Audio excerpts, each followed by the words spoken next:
जिस शख्सियत के लिए हम सब यहाँ पर आज इकट्ठा हुए हैं, जो देखने में पावरफुल स्ट्रॉन्ग शख्सियत लगते हैं, पावर पैक पर्सनालिटी है, उतनी ही ज्यादा सॉफ्ट कोमल हृदय के इंसान है, जो आप सबके लिए जीते हैं, आप सबके लिए सोचते हैं। सच्चाई उनकी जिंदगी, जो सच्चाई शब्द है ना, वही उनकी जिंदगी है, उनकी जिंदगी ही सच्चाई है। कि हर एक प्रोडक्ट जो बनाते हैं सच्चे दिल से, वो ऐसे नहीं बनाया गया। अगर आज की डेट में 200 के आसपास प्रोडक्ट्स हैं, तो हर एक प्रोडक्ट के अंदर जो भी औषधियां इस्तेमाल की जाती हैं वो देशों विदेशों से मंगाई जाती हैं। बड़ी बड़ी लैब्स हैं, मैन्युफैक्चरिंग यूनिट्स हैं, उसमें ट्रायल किया जाता है, फिर कई महीनों के बाद एक प्रोडक्ट निकल के आता है, फिर उसको इस्तेमाल करते हैं, उसके जब बेस्ट रिजल्ट आते हैं तब जाके मार्केट में आप सबके लिए लेकर आते हैं। तो क्या ये सब एक के बाद एक बेहतरीन प्रोडक्ट्स, अगर सिर्फ पैसे ही कमाने हो तो हम सिर्फ चंद प्रोडक्ट से भी कमा सकते हैं, राइट? तो क्यों एक के बाद एक प्रोडक्ट्स आपके लिए लाते जा रहे हैं? क्या वो अपने लिए ला रहे हैं, आपके लिए बना रहे हैं? Absolutely right. अगर वो चाहें तो आज की डेट में बहुत सारे करोड़ कमा लिए हैं, बेहतरीन जिंदगी है, बहुत कुछ है, लेकिन फिर भी 6 महीनों से विजय रथ चल रहा है। और इसके अलावा जब मुझे पता चला विजय रथ जब कंप्लीट हो जाता है, फिर आप सबसे मीटिंग होती है, आपको सजेशन दिए जाते हैं कि कैसे आप जिंदगी में आगे बढ़ सकते हैं, राइट? ऑल लीडर्स, क्या जिंदगी में आपको कोई ऐसे शख्सियत मिले हैं? क्या मिल सकते हैं? और वो है AWPL के निर्माता संजीव सर, जिनको मैं बोलूंगी किंग ऑफ डायरेक्ट सेलिंग। अच्छा, किंग ऑफ सोशल मीडिया भी है। मैं कह रही हूँ पूरे वर्ल्ड में आप कोई भी एक मुझे कोई ऐसे ग्रेट लीडर बता दे जो डायरेक्ट सेलिंग इंडस्ट्री के MD CEO हैं और सोशल मीडिया पे इतने छाए हुए हैं। He is the only one in the world, I must say। और क्या कमाल का बोलते हैं तो हम सब जानते हैं, और कमाल का छाए हुए हैं। He is a celebrity himself in social media। आप सबके लिए तो सेलिब्रिटी है ही। तो चलिए दोस्तों, ज्यादा वक्त ना लेते हुए किंग ऑफ डायरेक्ट सेलिंग और यहाँ पर आएंगे आप सभी की। पहले तो मैं चाहती हूँ ढेर सारी तालियां हो जाए भाई, एनर्जी चेक होना चाहिए। दोनों हाथ उठाकर ढेर सारी तालियां कंटिन्यूअस बजाते रहे ढेर सारी तालियां। नॉट बैड, एक्साइटेड है, खुश है, प्रयागराज बहुत खुश है। अब आप सब अपना फोन निकाल लीजिए, क्योंकि अब सब फोन निकाल लीजिए और टॉर्च ऑन कर लीजिए। फोन निकाल के टॉर्च ऑन कर लीजिए, क्योंकि उनकी शख्सियत में जो चमक है ना, उस चमक को मैच करने के लिए सामने से चमक आना बहुत ज्यादा जरूरी है। उनकी शख्सियत की रोशनी को मैच करने के लिए सामने से रोशनी आना। सब अपना फोन निकाल लीजिए, टॉर्च दिखाएं, सब अपना फोन निकाल लीजिए। कि ये माहौल इतना खूबसूरत होना चाहिए। मैं चाहती हूँ थोड़ी सी लाइट्स वहाँ, अरे वाह क्या बात है, बहुत ही खूबसूरत नजारा मुझे अब देखने को मिल रहा है। So ladies and gentlemen, let's count with me। मेरे साथ आप काउंट करेंगे, and after the countdown of 5 हम यहाँ पर बुलाने वाले हैं one and only personality को। Alright, so let's count with me। 5, 4, 3, 2, 1। Can we have Dr. Sanjeev Kumar on the stage? नमस्कार, जय हिंद। आज पहुंच चुका है प्रयागराज की धरती में हमारा AWPL का विजय रथ। आप बने रहिए, बहुत बेहतरीन वीडियो होने वाली है आज। आप लोग अगर चैनल में नए हैं तो चैनल को लाइक, कमेंट और सब्सक्राइब ज़रूर करें। जय SLPS, जय संजीव सर, जय महागुरु जी, जय प्रयागराज, जय हिंद।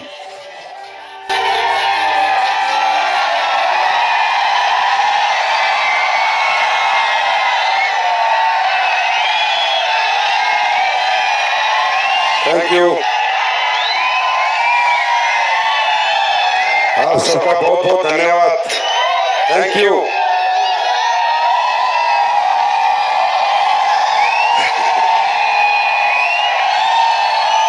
Thank you. अभी तक थके नहीं क्या आप लोग? अभी तक नहीं थके? ये प्रयागराज है। प्लीज बैठ जाओ। बहुत बहुत धन्यवाद। आप सबको नमस्कार। सबसे पहले मैं आप लोगों द्वारा किया गया ये विजय रथ का आयोजन, और इसमें आप सबने प्रयागराज के आसपास से आके चार चांद लगा दिए, इस आयोजन को सफल बनाया। मैं प्रयागराज की पूरी लीडरशिप और पूरे फाइटर्स को बहुत बहुत बधाई देता हूँ आज का विजय रथ करने के लिए। और आप सबका दिल से आभार प्रकट करता हूँ, धन्यवाद देता हूँ, आपके चरणों में प्रणाम करता हूँ इतना प्यार और इतना सम्मान देने के लिए। थैंक यू सो मच, बहुत बहुत धन्यवाद।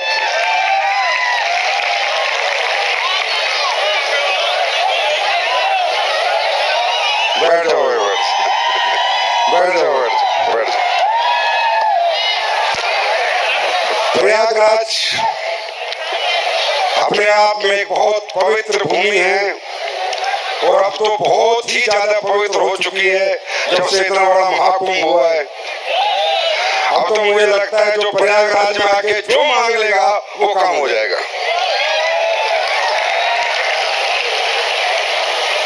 मैं आपको बताऊं, 20 सितंबर से हम लोगों ने विजय रथ की श्रृंखला शुरू की थी। 6 महीने 3 दिन हो गए, लगातार देश के हर कोने में विजय रथ गया।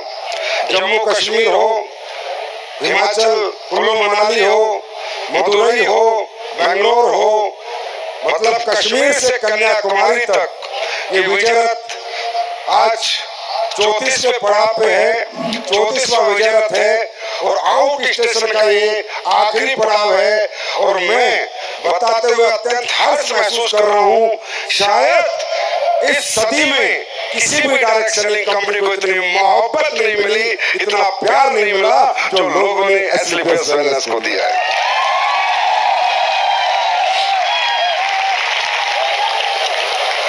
आज बहुत से लोगों को तो सांस आएगा, हे राम हो गए इनके विजय रथ, क्योंकि लोग कहते हैं सर ये कहां से लाते हैं भीड़, एसलीपीएस वालों के पास इतने लोग कहां से हैं। बाजार में सवाल कर रहे हैं, एक दूसरे से पूछ रहे हैं, तो मैंने उन्हें जवाब दिया ये दौलत की भीड़ नहीं है, ये मोहब्बत की भीड़ है। लोग प्यार करते हैं इस संस्था को, मंदिर मानते हैं, कंपनी नहीं मानते, परिवार की तरह हम लोग एक दूसरे के साथ काम करते हैं, एक दूसरे का सहयोग करते हैं, एक दूसरे को फैमिली मानते हैं। और एक काम की बात बताता हूँ, मतलब काम की कह रहा हूँ। एक मेरे साथ एक बड़ी प्यारी घटना हुई, महाकुंभ था। मैंने कहा चलो भाई आज महाकुंभ में नहाने चलते हैं। मैंने फ्लाइट कराई, स्पाइस जेट, सुबह 5:30 की फ्लाइट। मैं प्रॉपर एयरपोर्ट पे पहुंचा और स्पाइस जेट वालों ने बोला कि आपका टिकट कैंसिल हो गया, आप महाकुंभ नहीं जा सकते।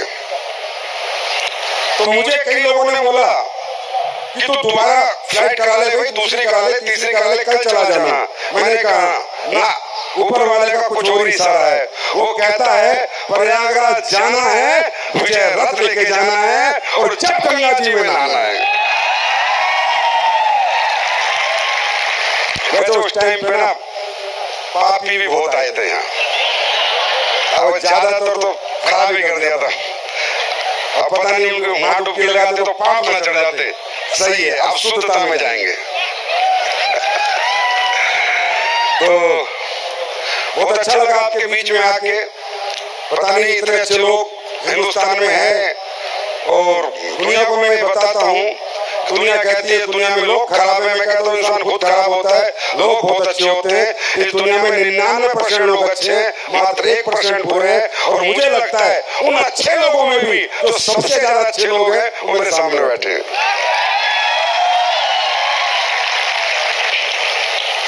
जानना चाहते हो कुछ?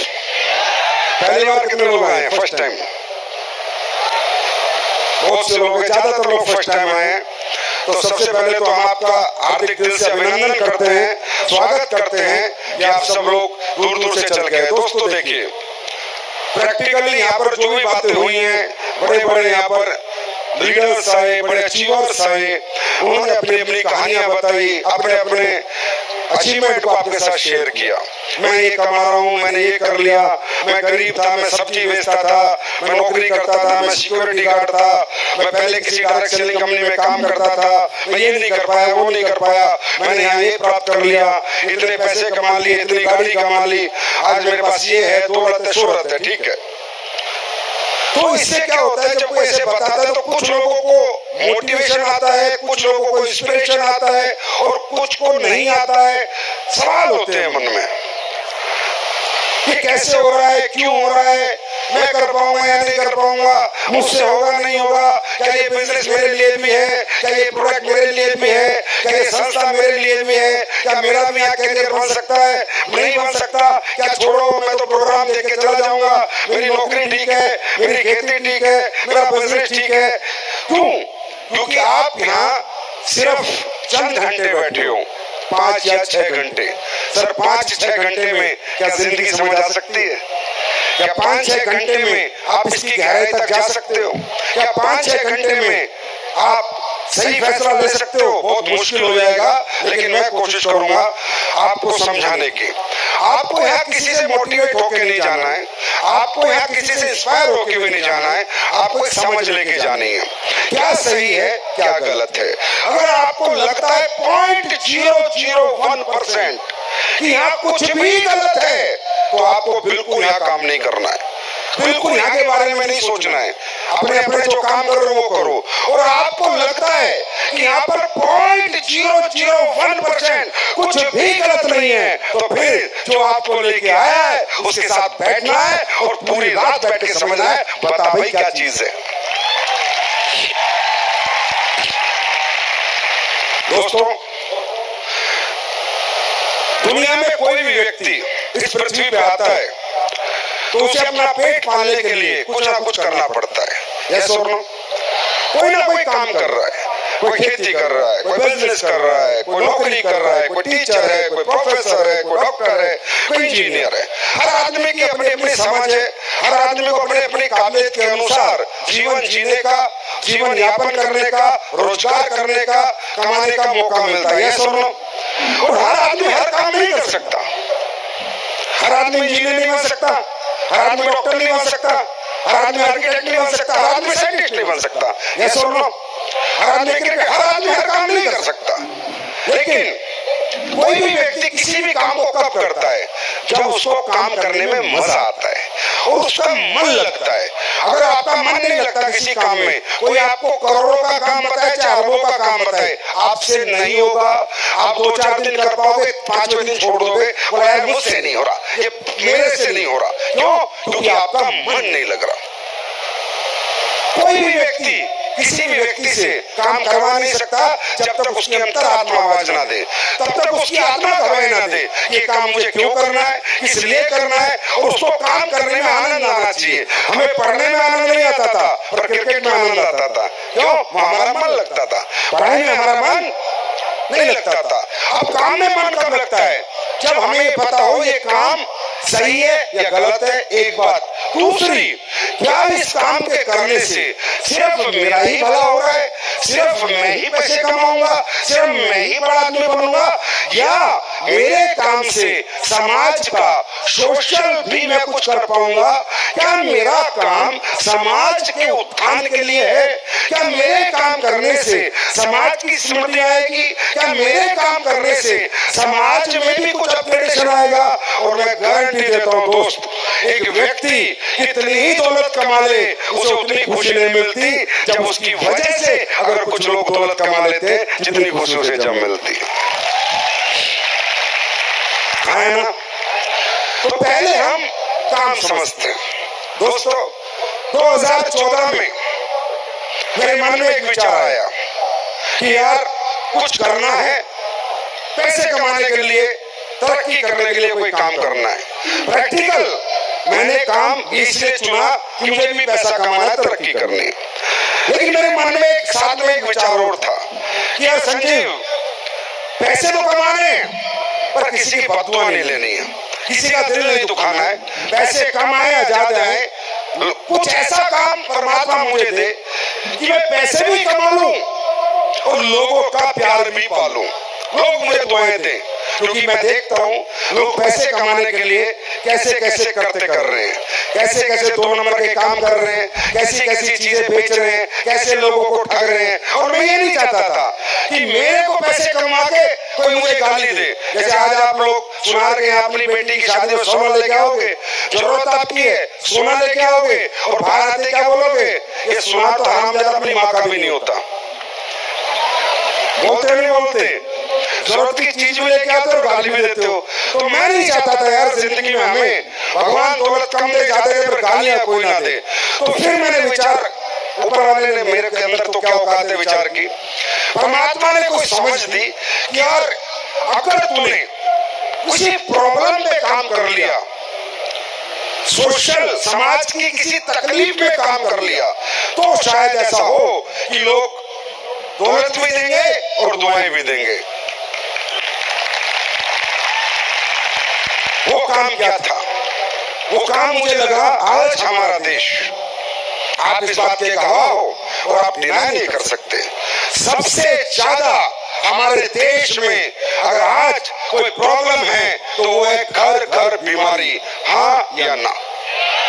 घर घर बीमारी, हर घर में बीमारी। और दूसरी प्रॉब्लम है बेरोजगारी।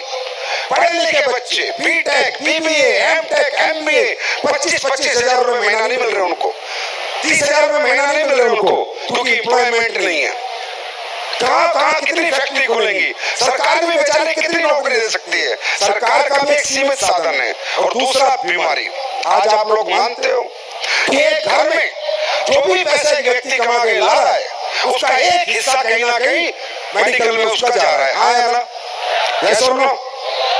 और पता नहीं इतनी सारी बीमारी ये रातों रात आ कैसे रही है। दूसरी बात, मुद्दे की बात, ये वायरस नहीं है, कोई बैक्टीरिया भी नहीं है, फिर ये बीमारी कौन सी है? ये सारी है लाइफस्टाइल डिजीज। जो खाना हम जीने के लिए खाते हैं वही खाना आज लोगों की मौत का कारण बना। क्यों? क्योंकि लोगों को समझ ही नहीं है क्या सही है क्या गलत है, सिस्टम को भी समझ नहीं है, सिस्टम भी इतना कड़क नहीं है इन चीजों पे कंट्रोल करे और लोगों को गलत चीजें खाने से रोके, गलत खाना ना खाने दे। आज घर घर डायबिटीज, घर घर लीवर की प्रॉब्लम, घर घर घुटने की प्रॉब्लम है ना? और एक गांव में जाओ, हर गांव में 10-15 लोग कैंसर के मिलेंगे। हर गांव में 10-15 लोग कैंसर से ग्रसित मिलेंगे। जाके आप सर्वे कर लो। ये कैसे हुआ? ये क्यों हुआ? और इसका सॉल्यूशन क्या है? ये 3 चीजें हमें जाननी बहुत जरूरी है। सबसे पहले ये क्यों हुआ? इसलिए हुआ कि जब अंग्रेज तुम्हारे भारत में आए थे तो उनके दिमाग में एक ही बात थी कि भारत पे राज नहीं किया जा सकता जब तक भारत के लोगों को कमजोर ना करो। और भारत के लोग कमजोर इसलिए नहीं थे क्योंकि भारत के लोगों को सनातन संस्कृति ने, या जो भी संस्कृति को आप मानते हो, उसने इतना मजबूत बनाया था, शारीरिक रूप से भारत इतना मजबूत था कि लीवर लोहे के जैसे थे, लोगों के लोहे के जैसे। याद करो, आज से 100 साल पहले, 60 साल पहले हमारे गांव का बूढ़ा 2 किलो देसी घी पी जाता था और डकार भी नहीं लेता था। आज 2 चम्मच में 10 लग जाते हैं। मैं गलत हूं तो मुझे बताओ, आप मुझे बताना। मेरी एक भी बात गलत लगे ना भाई साहब, एक भी जिंदगी में मेरी कंपनी की तरफ मत देखना, एक भी।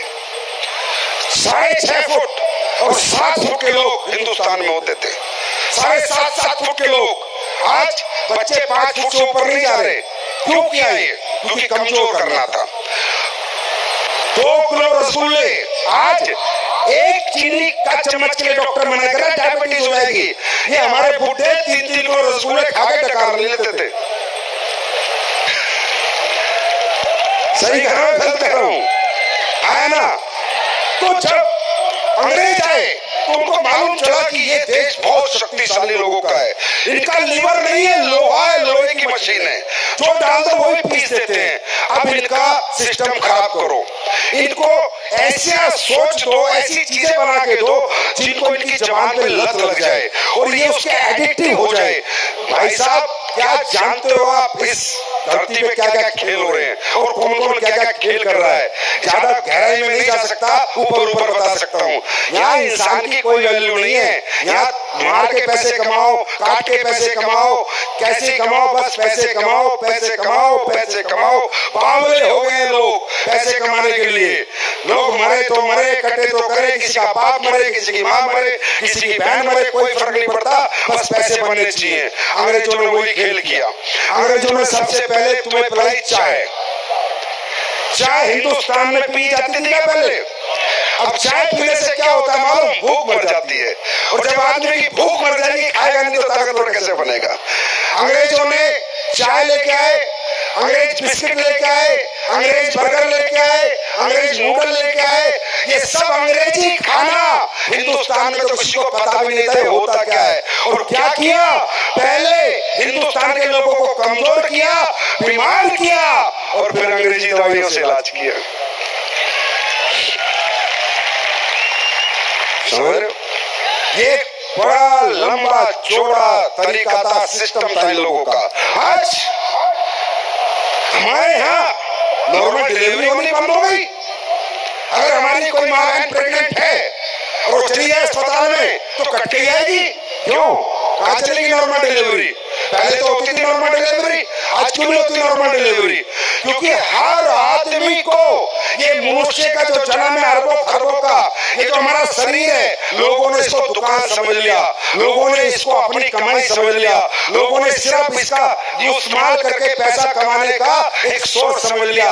दोस्तों, हकीकत बता रहा हूँ, आने वाला समय बहुत भयावह है, बहुत खतरनाक है। आप अभी से समझ जाओ, नहीं तो मैं तो चला जाऊंगा कल सुबह यहाँ से।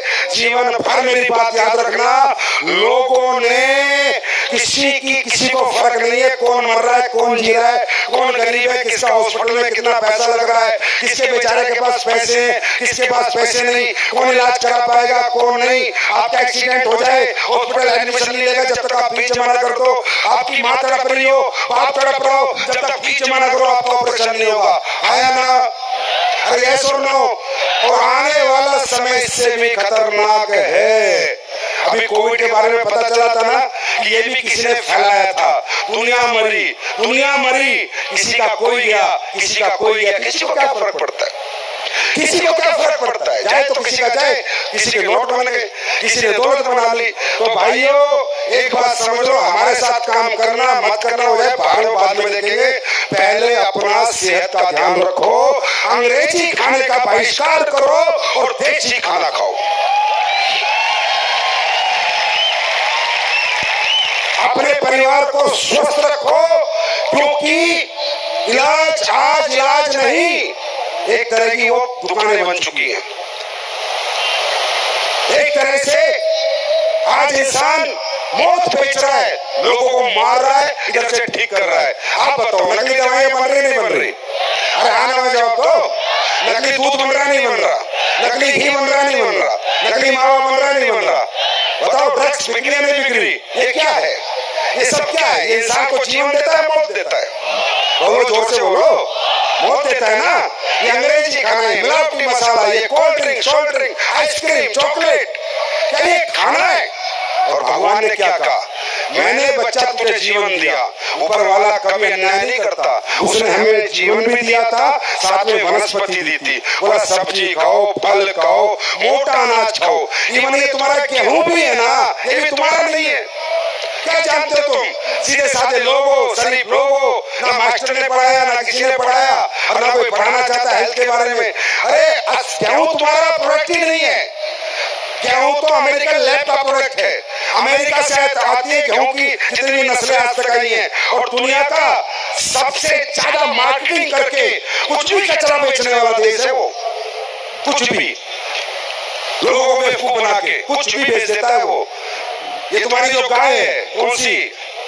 वो अमेरिकन गाय, मालूम है? ये गधी की और सुअर की ब्रीड है। ये अमेरिकन लैब में बनी हुई गाय है। हमारे यहाँ देसी गाय होती थी। चावल तुम्हारा प्योर नहीं है, जो चावल भी तुम खाते हो ये भी लैब में बना हुआ चावल है। आज के गन्ने भी तुम्हारे नहीं है, ये भी वहां से आते हैं। क्या जानते हो तुम? सब खेल है कि बस कमजोर हो जाए लोग, बीमार हो, और जो लोग बीमारी पे काम कर रहे हैं उनको फायदा हो, और उनसे अमीर आज धरती में कोई नहीं है। पूरी धरती के सबसे अमीर लोग वो हैं जो हेल्थ बेच रहे हैं। मेरी बात समझ आ रही है?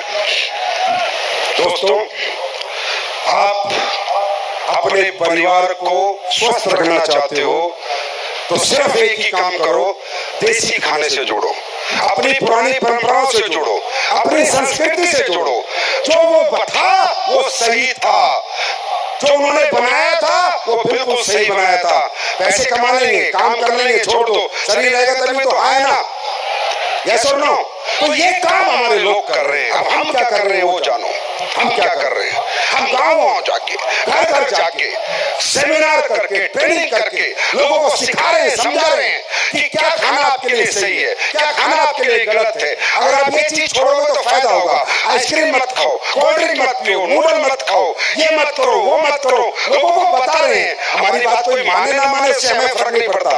लोगों को बता रहे, सुबह उठो, गर्म पानी पियो, 1-2 गिलास, शाम को खाना कम खाओ, थोड़ा टहल टूल लो। ये हम लोगों को ज्यादा के गाइड कर रहे हैं। हम लोगों को बता रहे हैं, भाइयों तुम्हारा जो ये गट बना है, ये लीवर बना है, इसको कमांड ही नहीं है अंग्रेजी खाना पचाने की। क्योंकि जब मनुष्य पैदा हुआ था ना पृथ्वी पर, तो ना पीछा था ना जीजा था। समझे? जब भगवान ने पैदा किया था ना इंसान, तो पिज्जा बनता था क्या उस टाइम? बिस्कुट बनते थे। तो जब भगवान ने लीवर बनाया तो लीवर को सब सिखाया भगवान ने। आम को कैसे पचाना है, गोभी को कैसे पचाना है, आलू को कैसे पचाना है, मटर को कैसे पचाना है, पिज्जा कैसे पचाना है, ये नहीं बताया। अब जब पिज्जा अंदर जाता है तो लीवर बोलता है पिज्जा कहां से आ गया जीजा, इसका क्या करूं, और उसको इधर उधर फेंक देता है। इसलिए हम लोग बीमार होते हैं। राइट? आज हमारी संस्था क्या कर रही है? पिछले 11 साल से हमने करोड़ों लोगों को ज्ञान दिया, क्या सही है क्या गलत है। हम लोगों को कहते हैं दुनिया का सबसे बड़ी औषधि तुम्हारे घर का मसाला है।